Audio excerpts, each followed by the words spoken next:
Hi guys, how are you? It's me, Lauren B. Welcome to the Untitled Tarot outside. I have been really liking being outside lately, going on hikes. I've been reading outside. I liked doing that live stream the other day outside, and so I've been pulling in like Scorpio energy for like over a week now, and I didn't really understand like what it was. I mean, my moon in my Vedic chart is Scorpio, but like it was more than just me. Like I didn't understand, and then I came to my attention that Venus is moving into Scorpio today on the 10th, and it's going to stay there till October 7th. And I think that there are some like really fundamental shifts in our relationships, as well as like our personal aesthetic, creative, and sexual expressions, that it feels like it's like really important. It feels important enough to make a video about. And so that's what I'm gonna do, and I'm gonna do it outside because that's my business and it's nice. This is like the third time I've tried to make this video. I had the wind picked up and blew all of my cards everywhere. That was a moment. The tree guy was driving down the street. I've never seen someone reverse down a street as long as I saw this one man reverse, just beep. I felt like Rob. It was absolutely crazy. But I wanted to talk about like the energies that like I'm pulling in for it, how it may be like affecting you guys, like in your relationships, affecting the singles. I don't normally do like these type of like I don't do transit readings normally, other than like for like the zodiac seasons. Especially, I don't really focus on like love, sex, and like relationship readings, but it's coming out. It wants to be talked about. I'm a willing participant, right? So let's do it. Let's do it. I'm sitting out here like a little baby Buddha. So for grounding, we got our asses in the grasses. And so let's just kind of talk about it like a little bit. So can you see me? Yeah, I think you can see me. Don't I look like a little like baby Gaia? Like I look like just like a little, I feel like I should be in a lotus flower right now. So Venus and Scorpio for like the next month. You know, the energy is kind of intense, but it's kind of that intensity that sort of sneaks up on you, sort of like an edible. It's like you eat an edible and it's like, nah, this shit ain't hitting. And then like a half hour later, you're like on your ass and like you're in another dimension. That's how I think this transit is gonna really work for like a lot of us. So here's the thing. I was pulling in this big message about like the sexual shadow coming out for this Venus and Scorpio transit. Now, what that means, Scorpio is a very transformative sign, and I think that there are a lot of ways in which you guys have grown, you've evolved, you've changed, and I think that's being reflected not only in your own personal expression, also in like your kind of sexual desires, but also like how you want to navigate around relationships, whether they're romantic or whether they're social, professional, like whatever it may be. And there's also this big message about distortions, that as you are kind of growing and changing and evolving, I think that the kind of partners that you guys are going to be drawn to, and I think the dynamic that you want in your personal relationships is also going to have to evolve and transform with you.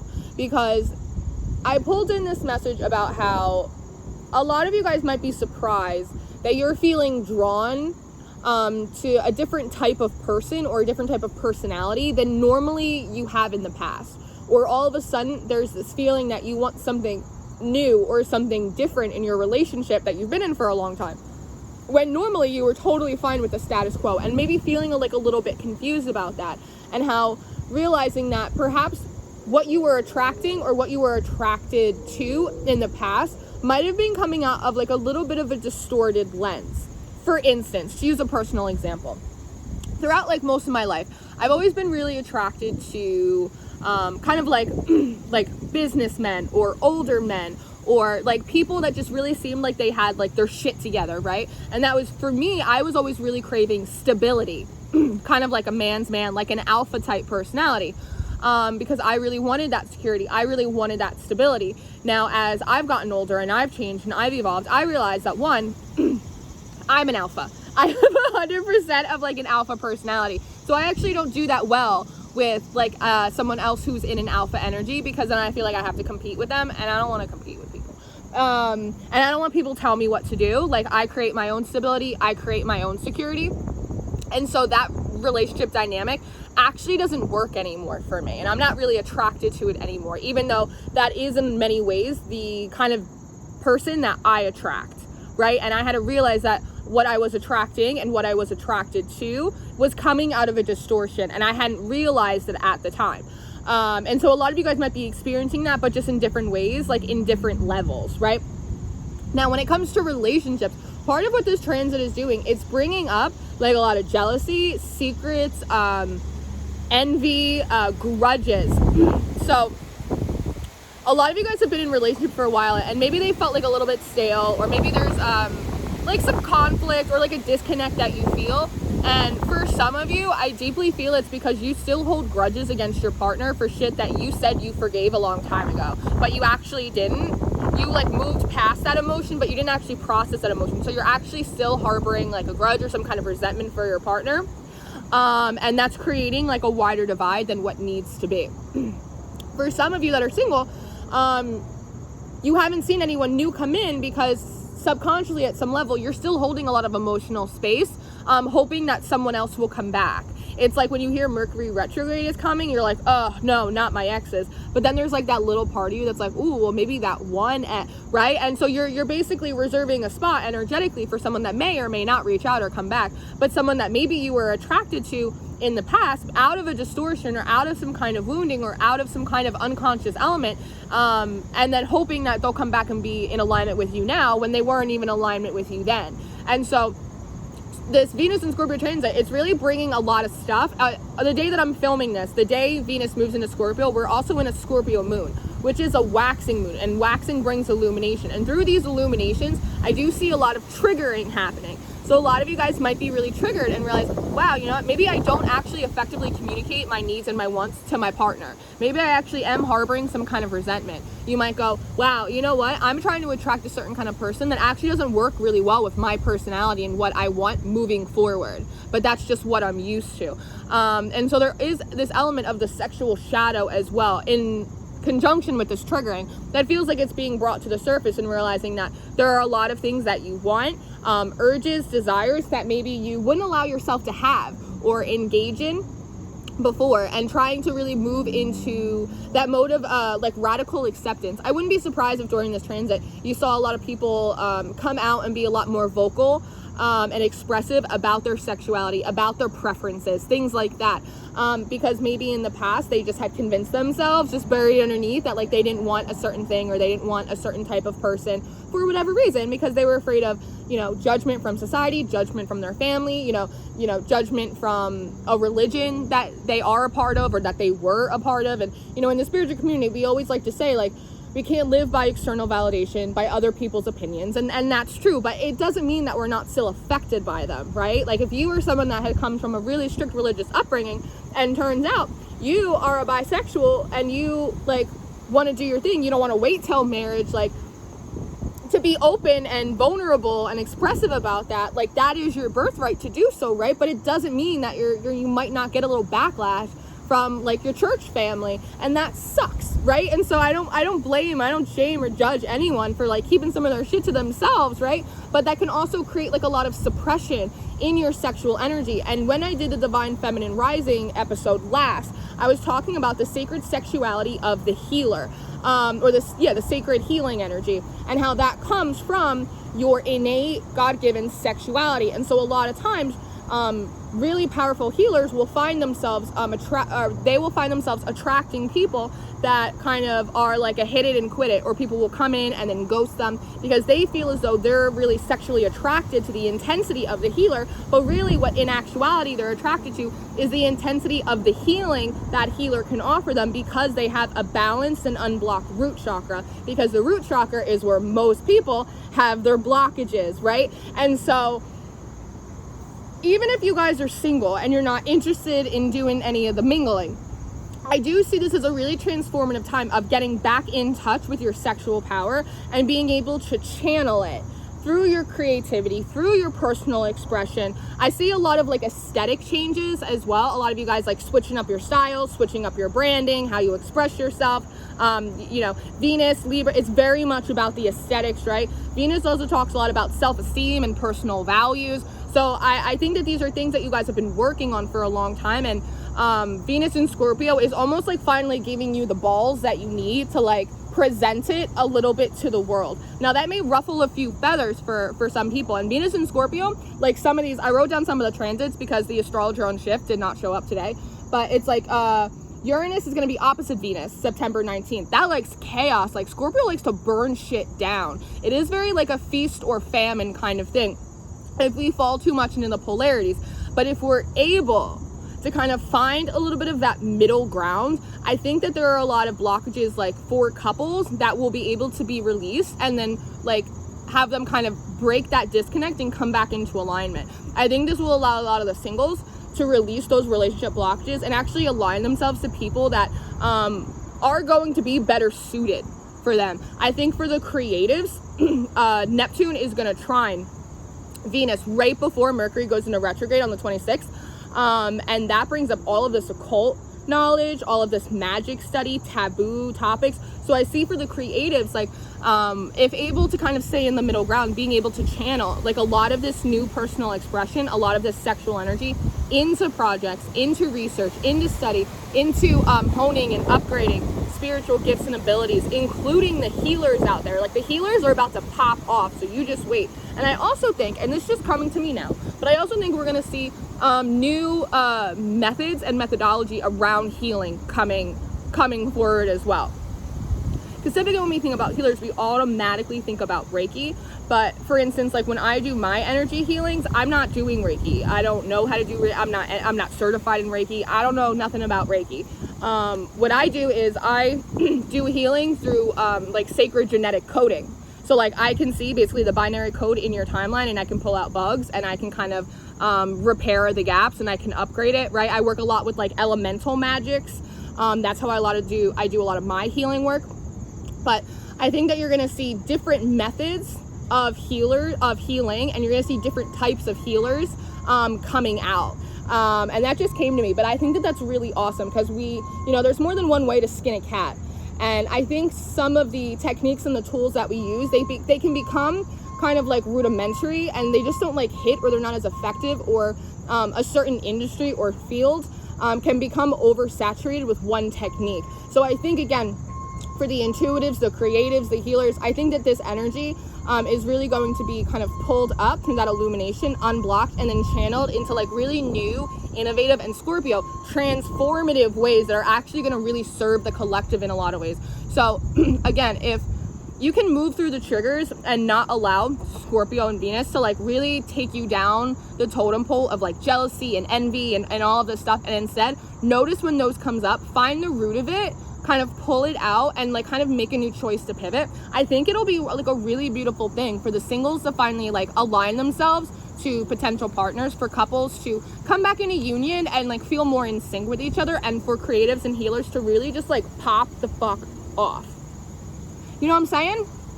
You know what I'm saying. So I have a couple decks. I have the Shaman's Dream Oracle out here. Thank you, Heather, for the Shaman's Dream Oracle, because I love it. I 50 Shades love it.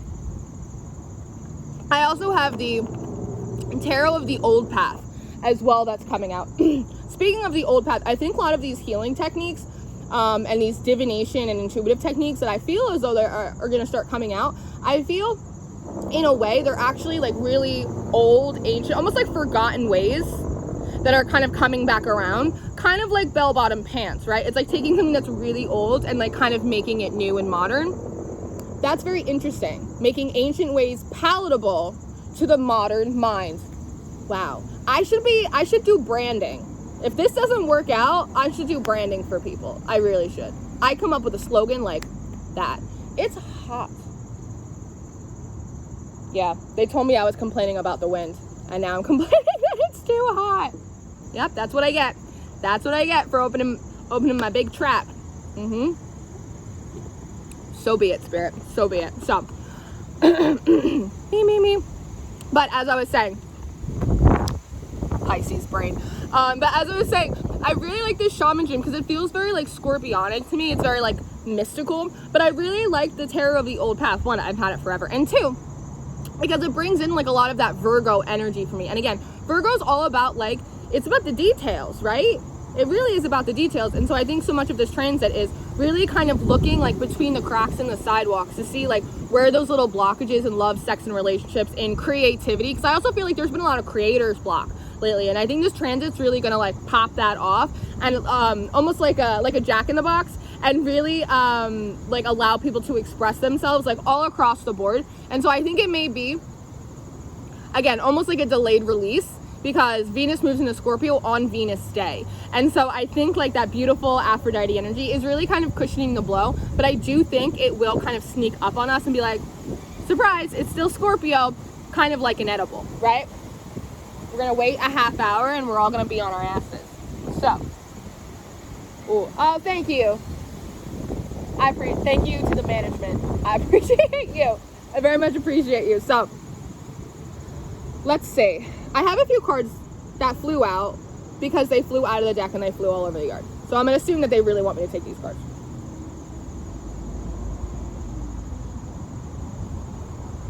If that tree man truck comes back, I'm going to lose my mind. Oh, speaking of that, thank you for reminding me.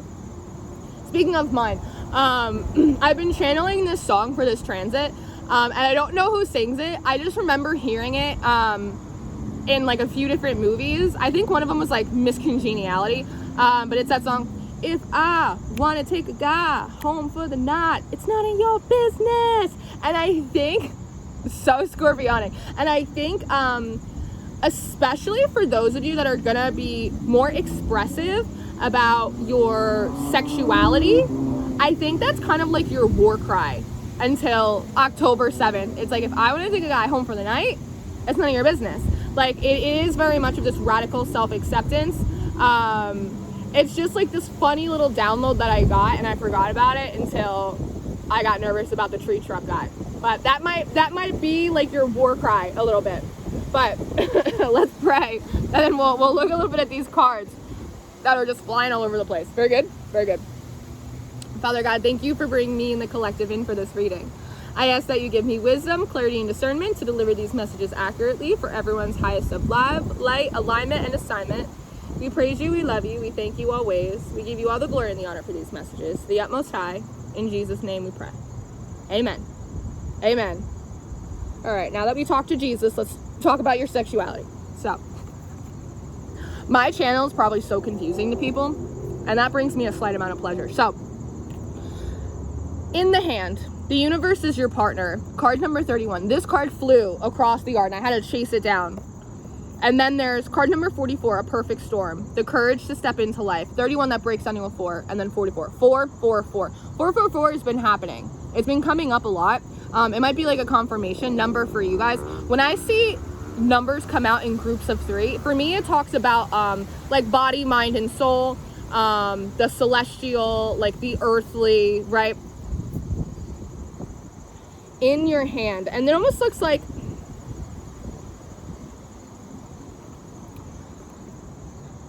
see how it almost kind of looks like a heart, but it's yellow, which for me it talks a lot about that solar plex energy, right? It's like the idea of like having confidence in love again, having confidence that you can have a healthy love, that you can be loved also in a healthy way, that you can be loved in a healthy way. Also, this, again, going back to like Venus and self-esteem, this is also like feeling self-love, feeling confident in yourself for like the first time in like a long time. Now I'm hearing For the Longest Time by Billy Joel in my head. The universe is your partner. And there's all of these yellow, like little streams running up and down the hand, which for me, I feel like we're going through like a lot of another wave of like ascension or activations. It's like an activation of the light body. And when your light body gets activated, again, it pushes all of the shadow up, because not only does some of that stuff have to get purged, but as I've been saying repeatedly, the shadow has to ascend with the higher self. It's the same thing as you need your masculine, your feminine, your inner child. Your higher self cannot continue to go forward. It can only go so far without your shadow. Your shadow has to get its wings. Your shadow has to grow too. And then the perfect storm, the courage to step into life.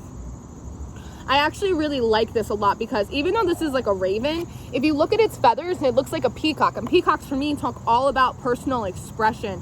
And so again, and I think I said something about ruffling feathers, that in some of these personal expressions, in airing out some of like your dirty laundry, some of the grudges with your partners that you said you never really got over, having like an honest conversation with people that seem to like want to come in and out of your life all of the time. Like, just being really upfront about like what you want, who you love, how you want to be loved, how you expect to be loved, how you want to create. Like, it might ruffle like a few feathers, but if you're coming from a place of integrity, if you're coming from a place of like really honoring like your personal expression as well as your wants and your desires, then energetically, spiritually, it's like you're really in the clear for that. And this in the hand, it really feels like divine support. Like, the divine is really like holding us up and going, you guys can do it. Like, say, ask for what you want, ask and you shall receive.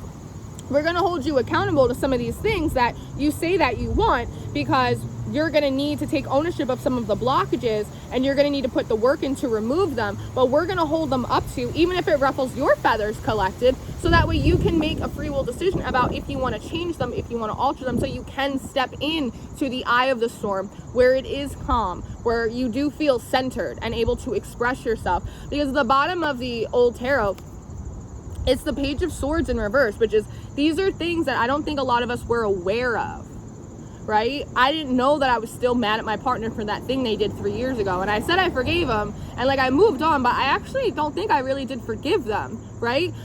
It's that feeling of, I've been single for a long time and I'm happy and like I'm content with like where I am and what I'm doing, but actually I'm not. I actually do feel like a little bit of resentment that other people around me are getting into relationships and I'm not. Like, I don't understand what I'm doing wrong, right? And it's like really kind of pulling that up. That's a big ass bug. That's a big ass bug. Again, it's like, it's something that, it's like these things that you didn't realize were there that kind of stop you in your tracks and go, whoa, and the divine going, no, like lean into it. It's almost the idea of like having to make your way through the storm, through the triggers, through the discomfort, through the brutal honesty in order to get to the center where again you feel calm, where you feel centered, where you feel like you understand like who you are and what you want. I also feel as though for those of you that single or coupled, I see like a new level of patience actually kind of coming over, realizing that, because this energy is so feast or famine. And I think when it comes to relationships, we really do that. We're like, I want this kind of, we have like a checklist, right? I want this kind of person. They got to be in this kind of alignment. We have to be spiritually aligned. We have to be equally yoked. We have to have this income. And you know what? Honestly, real life relationships don't work like that. And so part of this is the patience for the couples to really like take the time to like break down some of these bridges that have been built between you guys, and kind of meet in the middle and put in the actual work, which may take some time to really build up that emotional, spiritual, and sexual intimacy that was really lost like a long time ago, and bringing it back up to like a healthy and engaged level. For the singles, I see you taking a lot of accountability for these ways in which you were moving, what you were attracting, and what you were attracted to that you didn't realize wasn't actually what you wanted, taking a lot of accountability for that, and then falling back into a place of like surrender and patience to wait for what you actually do want, because now you'll know what it looks like. Does that make sense? I hope that makes sense. There was something else, but I feel like I lost it.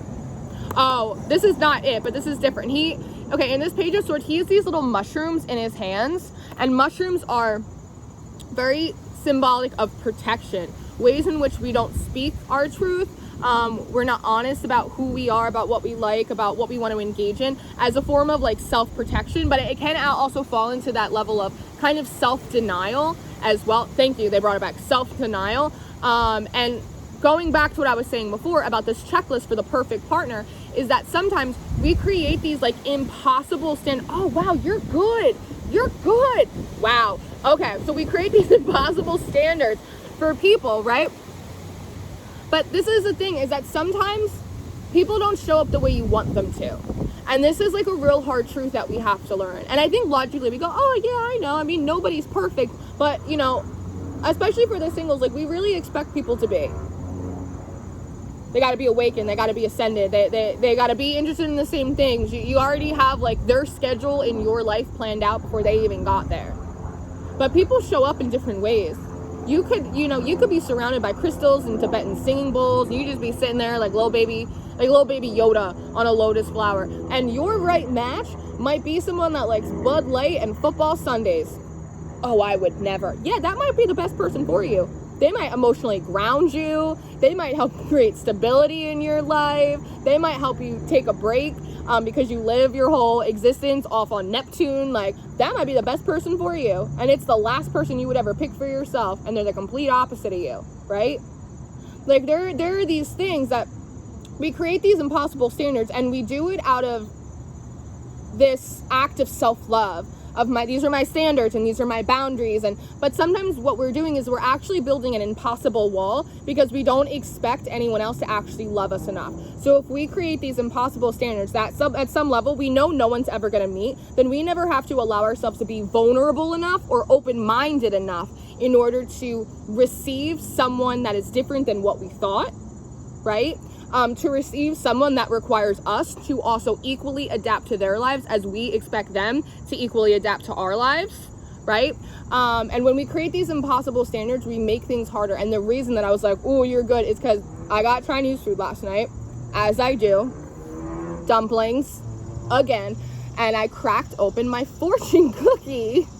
I put a picture of this on my Twitter. I cracked open my fortune cookie, and the fortune said, impossible standards just make life harder, right? And this is something that I feel like came up a little bit in, I think it was the Cancer season. It was one of the toxic femininity things. Yeah, but it's not just feminine, it applies to everyone. That again, we create these impossible standards for our partner or for a potential partner because we do it as this is an act of self-love. This is what I'm worth, this is what I deserve. But really what we're doing is we're building this impossible wall because we know no one will ever be able to meet everything on that checklist, and then we don't have to be vulnerable enough to then have to also adapt to someone else, allow ourselves to be vulnerable enough because we could potentially get hurt, because it may illuminate to us that maybe we have some blockages, there may be areas in which we need to compromise, right? That maybe we don't create space in our life for anyone. It's like, it's these things, again, it's like, it's part of this, like, it's the divine is raising up to your face and going, look at it. And I see the collective going, I don't want to look at it. Divine going, look at it, like, move through the storm to get through the center, right? But once you do, the courage to step into life, you really get to be like a lot more self-aware of what you're attracting, why you're attracting it, how you're engaging in your relationships, right? For some of you, I see a lot of you, just in these little 3 cards, just from the energetics, I see a lot of you that have been in a relationship for a long time, and you feel like you're about to step off the cliff and leave that motherfucker, when in actuality, because they're the problem, when in actuality, you might have blockages that are the problem, that you're still holding grudges, that you don't effectively communicate your needs, that you emotionally shut out your partner. I know, like, it sucks really, it sucks for everyone, but it's the idea of compromise, and it's the idea of balance. And what is this one trend in? Saturn is going to square Venus on Monday the 13th, and that brings in the restriction versus commitment, right? Because there are some things that you're going to have to compromise on, and not wanting that to have to be like your personal expression, right? Or what it is that you want and you desire. And a lot of you guys are really going to have to make that decision. Is this commitment, is it infringing on my independence? Is it infringing upon my personal expression, on like what I want to do, how I want to show up in the world? All right, well, if the answer is yes, like you have a couple options there. Like, one, instead of just throwing the baby out with the bathwater, like you can sit and have like an actual like honest conversation with your partner, and that again requires bravery, it requires you stepping through the storm, and it requires a lot of vulnerability to do so. But you may find that some of your partners agree with you that they want to expand or adjust or evolve the relationship, or they have no problem with you expressing yourself in a different way, that they're totally accepting of you, that they love you, that it's not a problem, right? And you almost threw the whole baby out with the bathwater, right? And now you're just sitting there in a dry ass tub and really dodging that bullet, not doing that. Some of you might have to have that conversation and realize that you are growing in different directions from your partner, and that's okay too. But it's the idea of not making assumptions, wish fulfillment, not making assumptions. 6 of Cups in reverse. There's something very gluttonous about this wish fulfillment, and I love the idea of like delicious, decadent, like abundance and like all of this stuff. But when I see the 6 of Cups like in reverse, there is something about like this lack of innocence, a lack of purity, and there is something about like have your cake and eat it too. And I do believe that we are able to have our cake and eat it too, but again, I think sometimes that we're really hard on ourselves, we're really restrictive with ourselves, or we can at times be very self-indulgent. And I think that we can project that onto other people, especially people that are really close to us, friends, lovers, partners, and then kind of put the blame on them, right? Hold grudges, resentments against them. And they may not be aware of our standards and our expectations. We may not be communicating ways in which we're evolving. We may be unwilling to communicate or to compromise, right? It's like, if you get to have your cake and eat it too, but if your partner's sitting over there starving, is that really equality? Is that really reciprocation in your relationship? Is that an energy of purity? No. And the same thing goes vice versa, right? It's just something to really think about here. Because in this Nine of Cups card, they're getting to enjoy this together, right? Can I put this one? More this one? Okay.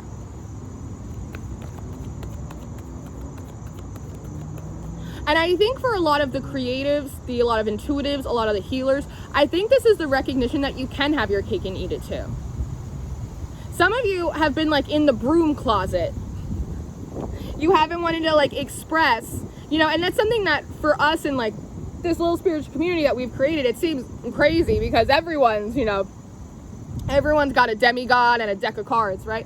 But that's not true for everyone, right? And there may be new people, I have new subscribers, maybe new people coming here, and you might feel weird expressing spiritual gifts that you have because maybe you come from fundamentalist Christian background or something like that, and you don't feel comfortable expressing that you have healing abilities, you have psychic or intuitive abilities, right? And there's no way that my family will accept me, my friends will accept me. I come from a small bumblefuck town, and everyone's gonna think that I'm a crazy person. They're gonna try and burn me at the stake. And you might actually be really surprised that you may be assuming this kind of lack of innocence. You may be assuming condemnation before it actually happens. That you actually might be really well received by your family and friends and go, wow, really? I think that's really cool. I watch tarot videos secretly on the sly.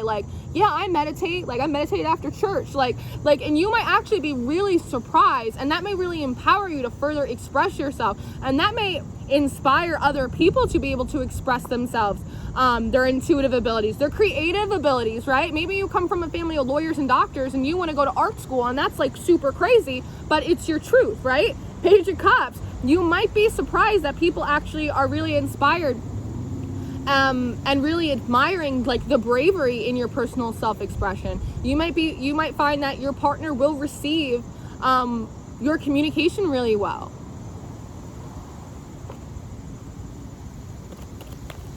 Wow.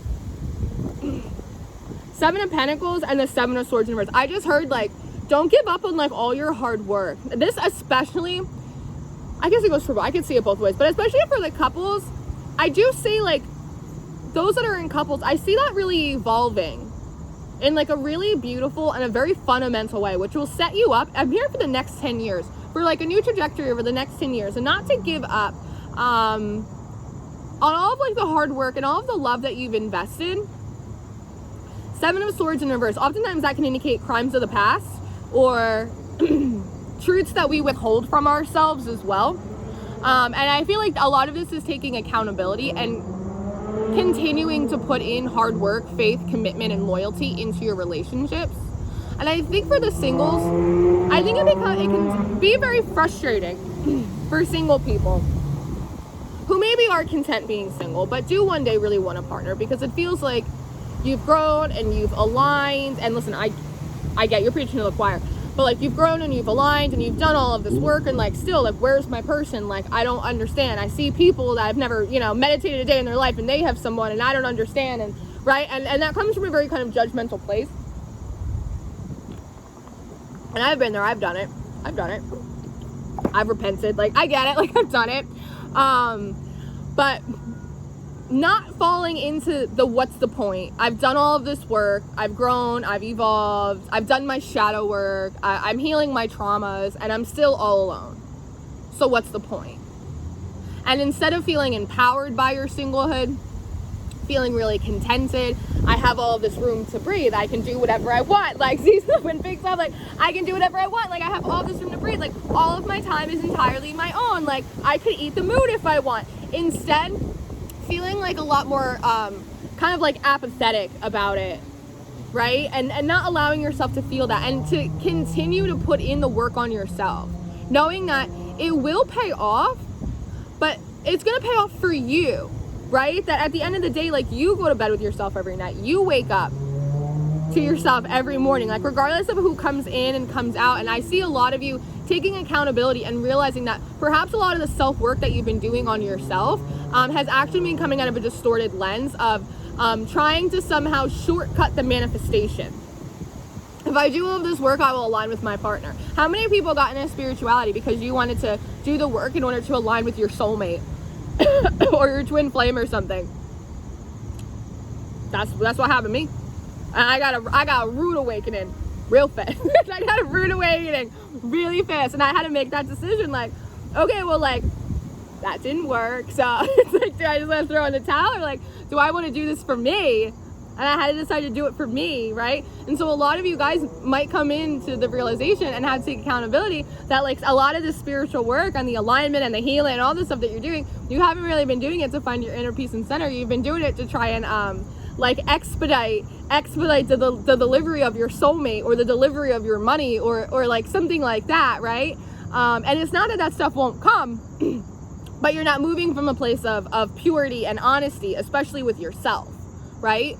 And really realigning and coming back to, like, your own truth, realizing why you should have been doing what you're doing. But now that you're already so far, now you've already done this work, are you going to start really doing it for yourself?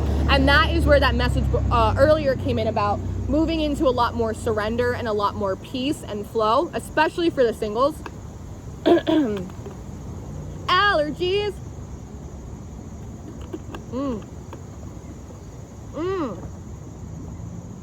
All right, let's marinate on that message for a minute. We don't need to, it's like, they're like, nah, you're good. You meditate on that. I'm going to meditate on this message for a second. Another 41, 5. That's beautiful, though, because we had 4, 4, 4, and now we've moved to a 5. So it means that we're moving the ball down the line, or at least I think that's a little message for me, that, like, I'm moving the dialogue in the right direction. 5s also talk about change, and change can be it bring a little conflict, it bring a little friction, right? But in friction there is alchemy. Think about how you start a fire. You gotta, it's hot. Moon Maiden, new beginnings.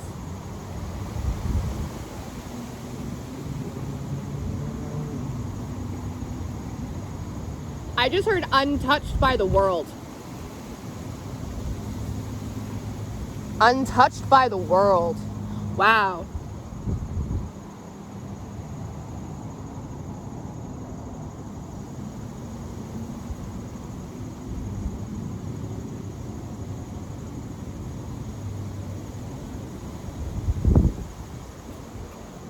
Moving in the light of your own unknown.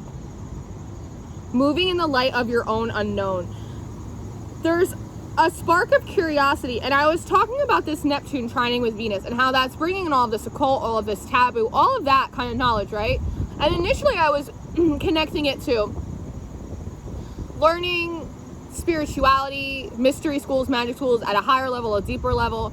And I agree with that, but I also think that this is, in so many ways, the illumination of your own unknown, of your own taboo nature, of the hidden aspects, the occult aspects that live inside of you, these stones in your spirit, of your urges, of your desires, of motives, your behaviors that have been left unturned, that now you're kind of getting to discover. And there is something about falling back into curiosity with oneself, to look at oneself with curiosity as opposed to criticism that's coming in. And there's also something incredibly playful about this.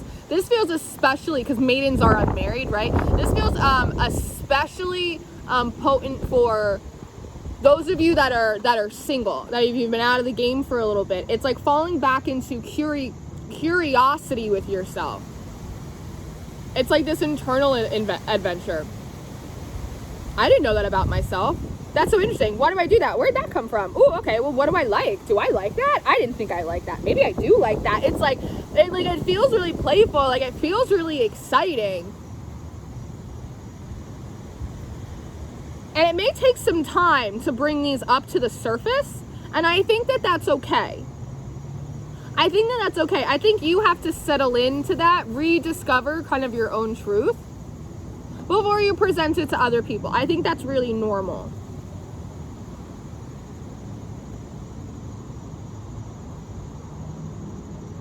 Nope. Tell me a little more about that.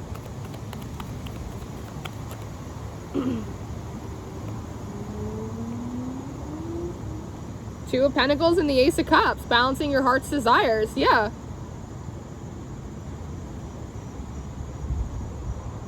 There's also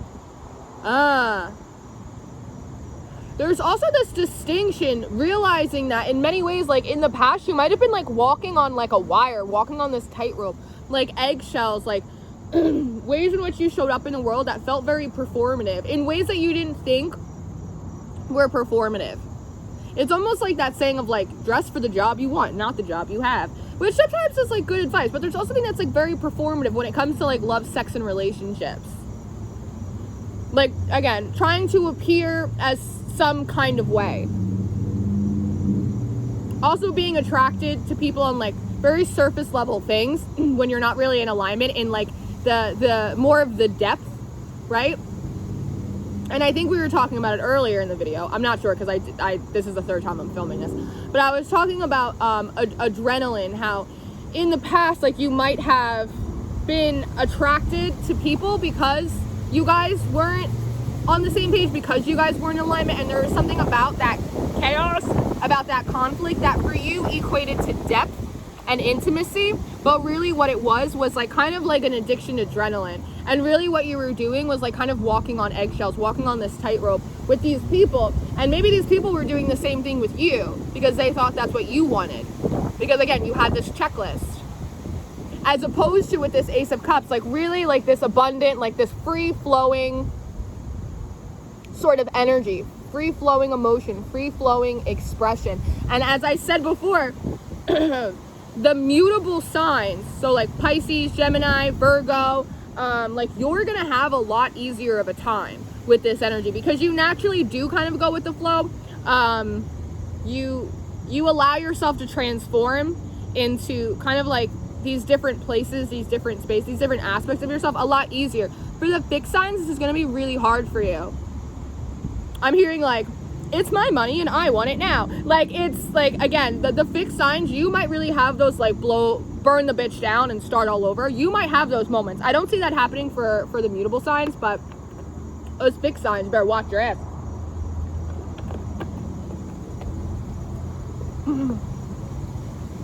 Spirit of the River, another 5.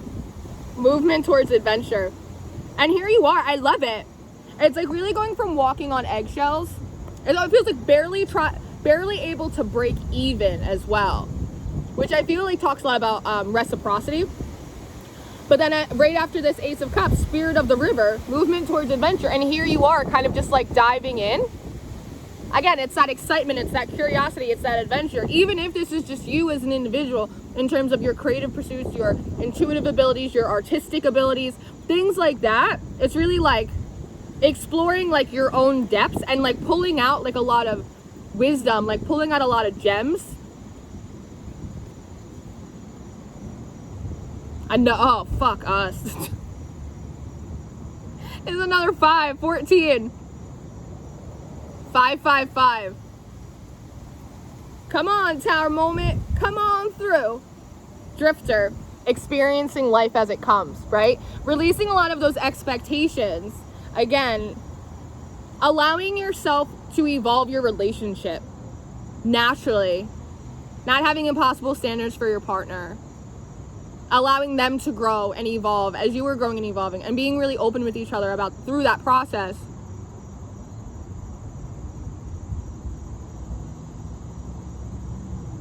There's also a message coming through with this drifter about realizing that there is actually, in situations that feel very restrictive, there's actually more movement than you realize, which I think talks a lot about resourcefulness.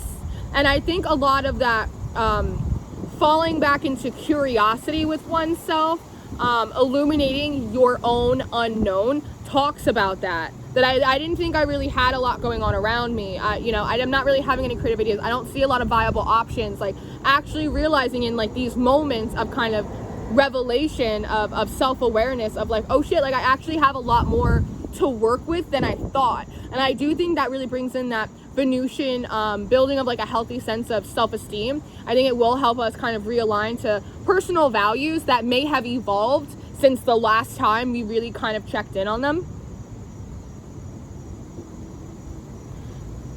And because, you know that saying, calm seas never made a good sailor?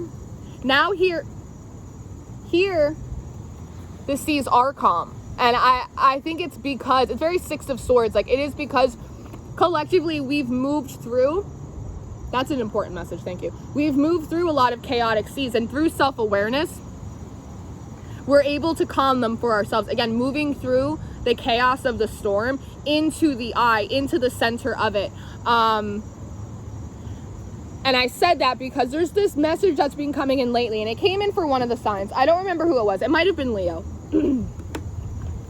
And it was about how and this goes into the chaos thing, is how we're so used to learning all of our lessons. And this is also a message that I was talking about months ago. If you guys remember all of the oyster spirit messages that I was pulling in, that we're so used to learning lessons, gaining wisdom, self-awareness, all of this stuff through really painful, really chaotic, really like tumultuous relationships, situations, tower moments, breakdowns, like all that shit.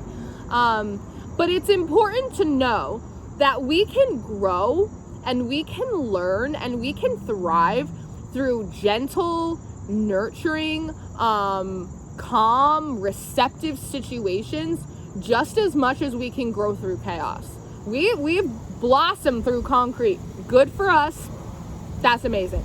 But it's about shifting the narrative. Again, 555, body, mind, and soul. It's about pivoting and shifting the narrative that we can learn and grow and evolve just as easily through warm, loving, accepting, and nurturing situations just as much as we can through chaos and pain.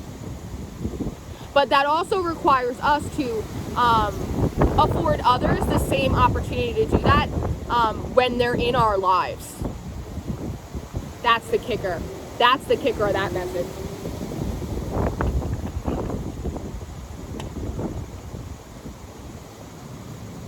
Wow. Yeah. Three of Swords. The Five of Cups. Karma. Judgment. And the King of Pentacles. What did I say? It's the evolution. And the Page of Rods. Learning how to use that energy in a new way. It's a new opportunity to use energy in a new way, which has been coming up a lot. It's been coming up for Leo. Leo had a lot of the 555s, and I was talking about how not all tower moments are bad, right? But we have such a negative association with it. We were talking to Capricorn yesterday about doing collective energy work and realizing that they not only just had to let themselves be abused by these waves of collective energy for them to heal and transmute and all that, but they could actually withdraw from the collective energy and use it to help them manifest stuff in their own lives, using that energy in a different way. This is really like a pivot. You know, in the wands in general, they talk a lot about sexuality and they talk a lot about passion, right? They talk a lot about expression and illumination. And this is with that page energy. You got a couple pages out here. Ow! We got a couple pages out here that hurt. I think everything's fine. Put it on workers' comp. That this is learning how your desires, how your wants, your attractions have changed, how the way you want to express yourself, even just your physical like aesthetics, how those may change, how your healing gifts, your intuitive gifts, your artistic gifts, how they may change, and that it's a good thing, and to allow yourself to make room for them as well. Because even in terms of like spiritual gifts and abilities, we can also put ourselves in a box, right? And that's something that I was talking about on my hike. I'm a healer, I'm a warrior, I'm a psychic medium. Yes, I can talk to Odin and your grandma and the archangels for you, right? But I'm also more than that, and I can do more than that, right? I don't have to put myself in a box. And so I see a lot of you guys coming out of the closet. I see you coming out of the broom closet. I see you taking yourself out of boxes. I also see you allowing other people out of like the little golden cages that you built for them too. And so all in all, like I said, I think this transit is going to sneak up on us a little bit, and there may be a few of those triggering moments, and there's definitely going to be moments where we're going to have to be super accountable for ways in which like we've moved kind of crooked. But in that, I think that it is going to be a big healing opportunity, and I see everyone coming out of it like really refreshed and really recharged and like feeling really good about like the next chapter after that. So, and my advice would be to get a head start on this before Mercury retrograde comes to rear its ugly head. But that's what I have for you guys today. Again, I don't normally do transit readings. I normally don't do like single, couple, love, sex. I don't normally do that, but like I said, I'm being stretched. My abilities are being stretched in a variety of different ways. Taking myself out of boxes that I put myself in. And I think that it's a good thing. So, you know, I don't know how you guys are going to like this video. I hope that it helps you. I hope that it supports you positively in some way. I'm sure someone will have some shit to talk about the fact that I'm sitting out here in a dress. The last live stream I did outside, someone told me that I was abusing my sexuality in order to garner more views. And I was like, listen, that's very on brand for Venus and Scorpio. You are ahead of the energy curve, my guy. Such an asshole. It's fine. That's my truth. That's my truth. But I hope that you liked this video. I hope that you enjoyed it. Let me know how you guys are feeling about the energy. Yeah, and I'll see you next time. Be easy.